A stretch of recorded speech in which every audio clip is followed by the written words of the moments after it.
a lot of you are saying, where is Larry? Larry did not come to this trial because they are raising their granddaughter, their 10-year-old grandchild.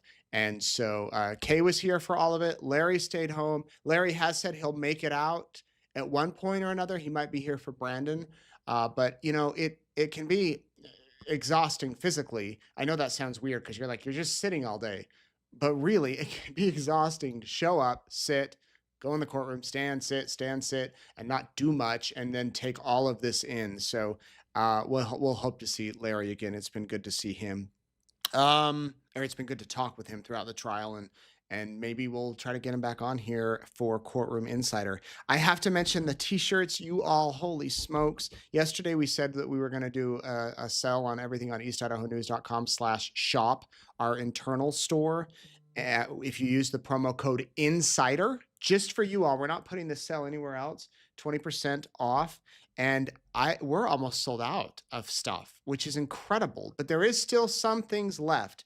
And we're going to package those when I get back to Idaho by Monday. We're going to send them out next week. We'll include little notes in them if you want. And many of you are saying, is there any way you can still order those?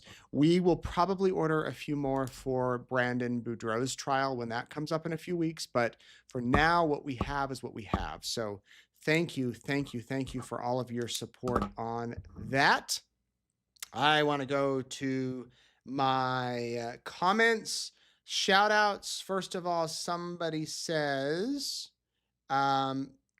Jeffrey Burton, shout out to him and his wife, Terry of Colorado, just west of Durango. Thanks all for watching. Yesterday, he caught me when I was live outside the courthouse, and I said, we just talked to an elderly or an old juror. And then I misspoke because I'm like, I don't know what old means. Let me go when many of you are still emailing me about the jurors' comments. So if you have that, go check it out. And what are Rachel Smith's explanation, because that can explain it better. Ivy Jinx, you've been following and watching for years. Thank you. Your birthday's the 25th, and you're going to be a grandma to a little girl. That's amazing. The 25th is in 2 days. Madison and Amber from Texas. Tanya Kenny from Regina, Saskatchewan, Canada. Happy anniversary, Nate and Erica. Today, my husband and I are celebrating our 15th anniversary as well. Well, happy to you. We've been following Lori's case. We love watching Courtroom Insider every night. I want to ask if you can give a shout out to my husband, David. David, this is your shout out. In case you have Courtroom Insider, I'm sure it will make him giggle. I hope you're giggling. If you'll greet us on our 15th anniversary. Well, congrats to you. I hope you all had a nice dinner and went and did something really special for 15 years. Next year, Erica and I need to do something special for 15 because it's the first time we'll be together in years. So if you have any ideas of where we should go, you got any trip suggestions, send it to us.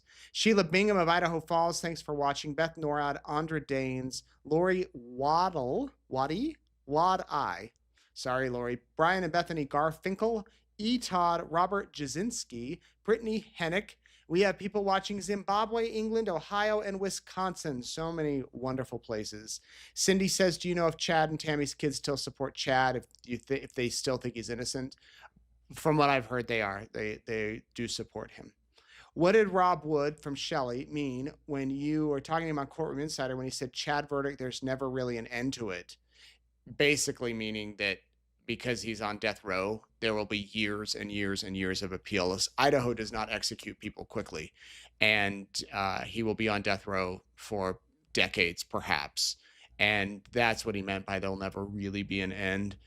In all reality, I could be retired. I'll never retire from this story, but I could be. He could die before he's executed on death row, and that's just the truth of the matter. And there's some thought that maybe he wanted death row because he's not with general population. He's with 6 other people on death row. He's got a TV in his cell. He can order a TV. He can eat Pop-Tarts. Just live the life with these other dudes rather than, being in general population where you might get killed, or not killed, but beat up. There's different issues with that. Melissa asks, I hope this is how you can reach me. Yes, it is. You've reached me. I haven't seen anyone bring up this question. Why did Tylee even have a bat on the day Charles died? The house was empty. The only thing unpacked was a bat? Seems odd when looking at the officer's video of the house. I know Charles was a baseball player decades before this. Was Tylee a softball player? Was she on a team? So she had her clothes and a bat? Really good question. Really good point raised there. I don't think it was Charles's bat. He had not been to the house. Well, it could have been his bat that they then packed over to the home, but that would have been odd that out of all the things to have in the house was a bat. You could argue, I guess, with the defense that Lori, with the self-defense claim that Lori was nervous, so they had a bat for protection and just in case Charles decided to go off. But yeah, I don't know. And it was a bat that they said was not used. It wasn't dented or anything like that. It was in pretty good shape. Will Lori's trial and the quad murder trial in Idaho overlap, and which one will you follow? From Kim. No, Lori's trial, the next one starts beginning of June. The Idaho 4 Koberger trial is in July. Jury selections in July, well, August, and then it starts in August. So, yeah, they won't. And if it did come down to it, if they were at the same time, I would have to stick with the Vallow Daybell trial simply because I've been on it since the beginning, and then I would probably transition over to the Koberger trial. Did Lori's stipulation to aggravating circumstances preclude the family members from getting their victim impact statements on the record? If your answer is yes, I believe that's exactly why Lori chose to stipulate. Partially, I believe it is why she chose to stipulate because then the witnesses couldn't talk, but they will have a chance, from what I understand, at sentencing. So they will still get to make a statement before Lori Vallow Daybell is sentenced. And sometimes sentencing hearings can take a day or 2 days if there's a lot of victims. It all depends on what the judge decides. But Kay will be able to speak at her sentencing. She spoke at the sentencing in Idaho too. You and Jordan went to Firebirds today for lunch. Yes, we did. Did you know that was the restaurant that Lori and Zulema met at when Lori told her all the crazy religious stuff? The one where Zulema took notes that was later admitted into evidence. I wonder if it was even the same location. Audrey, you make an excellent point, and I didn't realize that until we sat down at the table because I'm like, where have I heard Firebirds before? And then I realized, oh my word, yeah, that is where. And we went to the one in Chandler. I need to look and see which location they went to. But we went for lunch. It was a good lunch. But that is where, and it came up in the trial in Idaho, that Lori, Zulema, I believe Melanie Gibb and Melanie Pulowski perhaps were at the lunch. And this is where they told Zulema all these things about multiple probations and the levels of dark and light. And she took notes. She took really good notes on a receipt, and those were admitted into court. She kept them. So yeah, we went to Firebirds today, and that's what we did. Nate, what else did you and Jordan do on your day off? Well, I don't know if it was really a day off, but I'll tell you, I woke up at bright and early at like 4:45. I don't know why. I thought I'd sleep in, but I didn't. And so I got caught up on a bunch of emails and stuff. I recorded an episode for Dateline, which will be out tomorrow on Dateline True Crime Weekly, just kind of wrapping up this case. So if you want to listen to your podcast, it's an audio only podcast, not a video. And then we went out, we actually went to a mall, an outlet mall, and Volcom, the clothing company, it was their last day. They're going out of business. And everything in the store was 50 cents. Well, no. Everything in the store was $1 or 2 for $1.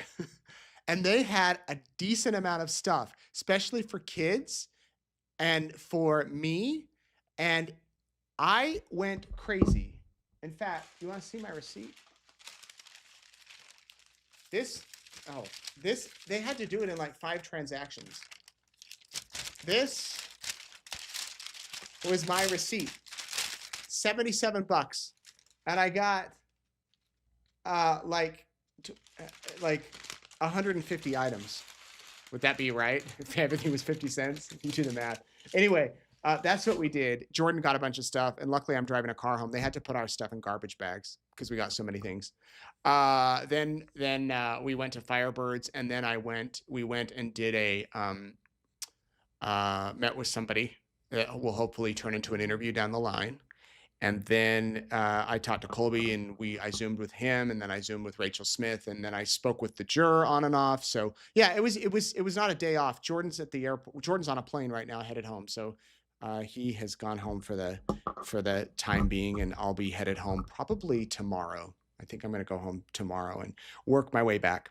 Did you know that? Did the jury know that Lori was wearing a rack belt? Were they aware of why the ear devices were used? They did not. They didn't know why she had on a rack belt. It was hard to see. You would have to look close. and she wore her shirts tucked out. But no, they didn't know, as far as I know. Sometimes maybe if you pick up on it, you might say something to your fellow jurors, like, "You see that belt?" or something like that. And I don't think they knew why the ear devices were used. Most of the times, well, a lot of the times the sidebars were held outside of the presence of the jury, but they may have just figured that this is normal court procedure. You turn on white noise and put on the headphones, because if people haven't been in court, they don't know any difference. When the defendant stipulates and admits the crime in mitigation phase, doesn't that conflict with the appeal? Not necessarily. I think it could be a different part of the process. And I mean, either way, it will probably still be brought up, but that is what we have. Okay, so tomorrow we're going to be here. I'm going to hopefully have that juror interview, and I'm going to bring on Matt. No, no, no, no, no. I'm going to bring on, not Matt. I'm going to bring on Mike Watkis. Do you know Mike Watkis? I interviewed him the other day on my way to court. Many of you knew who he was. He went after the FLDS big way. Warren Jeffs wanted him dead. He's been a journalist. He used to work for like Hard Copy, Current Affair, been all over the country. Everybody knows him here. I'm going to bring him on. He came to the trial every single day. I'm going to hear his feedback, hear what he had to say, and share it with you. So tomorrow, if all goes as planned, I'll have a juror here, and we'll have Mike Watkis. I'm doing the interview with the juror in the morning, so I may post it on our YouTube channel ahead of Courtroom Insider, just to get it out for you all. And then I'll play it for you in the evening, and we can talk about it. Before we go, I have to give the ultimate shout out to my wonderful wife, Erica, who is at home with the kids. She just texted me and said, "I came home to Doritos all over our bed and a crime scene in the bathroom." A crime scene meaning our son had a bloody nose and didn't clean it up. "Please hurry home because these kids have lost their minds." So I'm coming home. Before I go, though, it's our 14th wedding anniversary. I want to play you a video that I made a few years ago on our 10th anniversary. So it's 4 years old now, but this is very personal. So you can turn it off now and I won't be offended. Also, it's going to get flagged because there's music in it. So if luckily that you're watching it live, because the second we go offline, I have to cut it out. So if you're wondering what in the world I'm talking about, you can find it on my Facebook page, or if it's muted, you'll know why. But here is Erica and me. This is a tribute to her, the most wonderful woman in the world. I wish you all could meet her and hang out with her and be her friend, because that's who she is to everybody. Everybody loves Erica. Thank you for watching. I'm going to end tonight with this video clip, and we'll be back tomorrow night for Courtroom Insider.